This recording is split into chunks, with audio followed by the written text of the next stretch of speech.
So from maintaining a social media presence to answering the same questions on a daily basis, selling products online is really not as easy as it looks. I read that you guys are making this 16-step process into a 2-step process.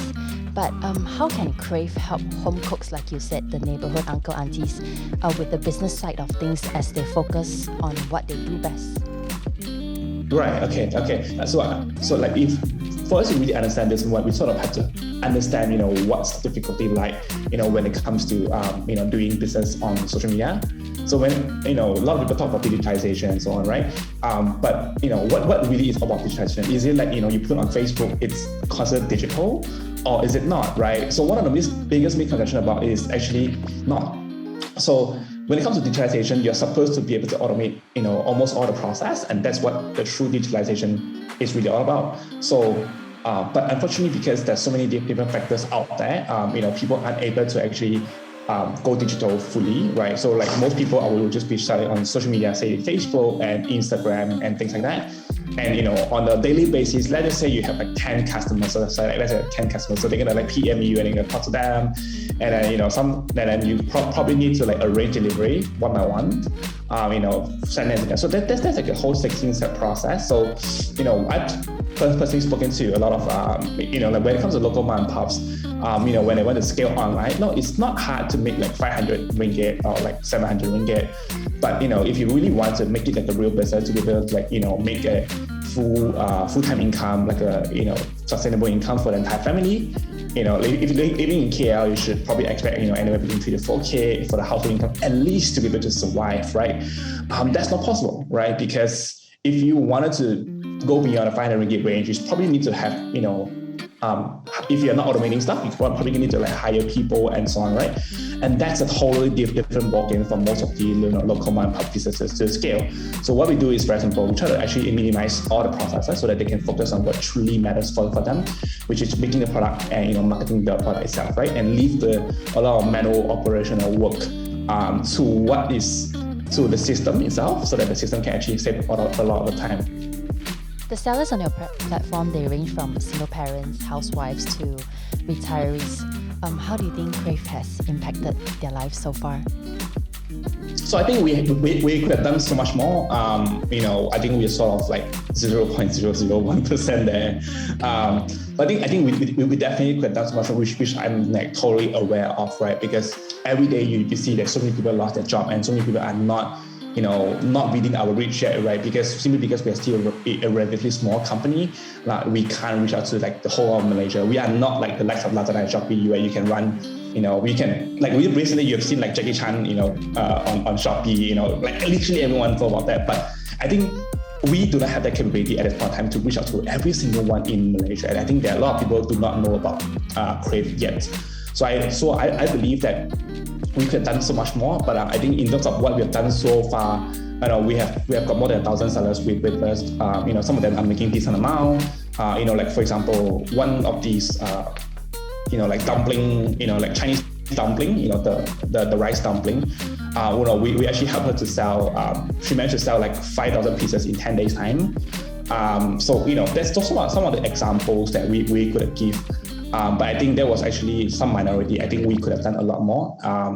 That's what I'm trying to do right now. Trying to make Kravve something that a lot of people knows. At least, if you're not using, that you have an option, that Kravve is here to actually help you to bring your business online. And I think when the times comes, people could think about Kravve is that, hey, you actually have the power of controlling your destiny, or maybe you have the power of actually making your business work in your hand.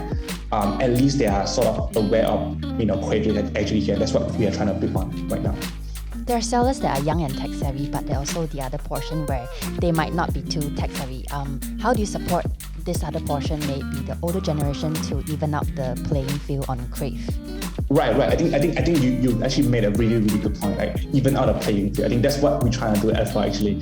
And I think what we're trying to do is really trying to level the playing field so that our local mom and pops, those who are less tech savvy, less technology savvy, less business savvy, they are able to stand an equal opportunity to get this cover and to get sales, against all these giant mega corporations out there, like Tesco and so on and so forth, right? And that's what we're trying to, allow them to do so. So I guess what we're trying to do is try to create a solution where it's actually self-serving, that they are able to, within the next 5 to 10 minutes time, without knowing how to use a computer, to be able to get the fully automated store set up directly within the next 5 to 10 minutes time, and it's completely free for them. You just need to have a phone and sign up, and there's no approval process. Sign up directly, and then you're able to set up a store, and every single thing is handled for you once you're done within the next 5 to 10 minutes. Logistics is handled, delivery, like customer service is handled as well. So all sort of stuff is being handled. So like literally, to put it into perspective, right? If someone is running a business using what Kravve has, they're tapping into the ecosystem that we have built, which allow them to send to entire Malaysia, regardless of their product, right? If it's a frozen product, yes, we can do that for you.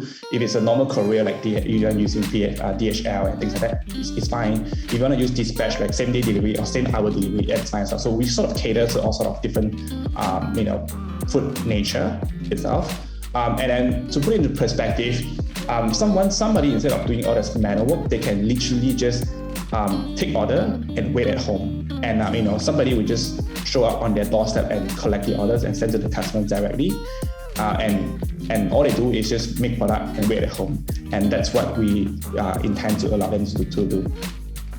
As Kravve specializes in home cooking, do you anticipate future issues with food safety regulations as your platform grows bigger? Yeah, I do. I mean, like at the end of the day, that is actually our utmost priority, right? Eventually, as we grow bigger, we're probably going to be regulating a lot more, and I think that that essentially is what Kravve future lies. Because if you think about that, food hazard has always been there and will always be there, right? And if you buy on, like I think a lot of people even got like scammed on Facebook, buying things, pay for a cake, the cake never arrives, or like these people order like 10 cakes but decided to pull out, and this seller make 10 cakes but cannot sell it to anyone. So that sort of things happen all the time. And I think a couple of months back, because durian season, a lot of people are selling durians on Facebook, and it's the new page with 20 likes. People got scam money because they are buying, durian from people. So I think it's not only about food hazard, but the whole security itself, whether or not it's a financial scam or like food security, the whole thing is something that we really care a lot. And I think having Kravve as an intermediary, we are able to actually ensure and protect both sides, right, seller and buyer, so that that anything happen, Kravve will be here to help you, right? Someone's not going to scam your money, and someone's not going to order your product and not pay money as well. So that's what Kravve is all about, I think. What's next for Kravve? I think Kravve really wanted to I believe that, Kravve is really not a company that belongs to Yonglin, right? Kravve, I believe that Kravve should be a company that belongs to whole Malaysian.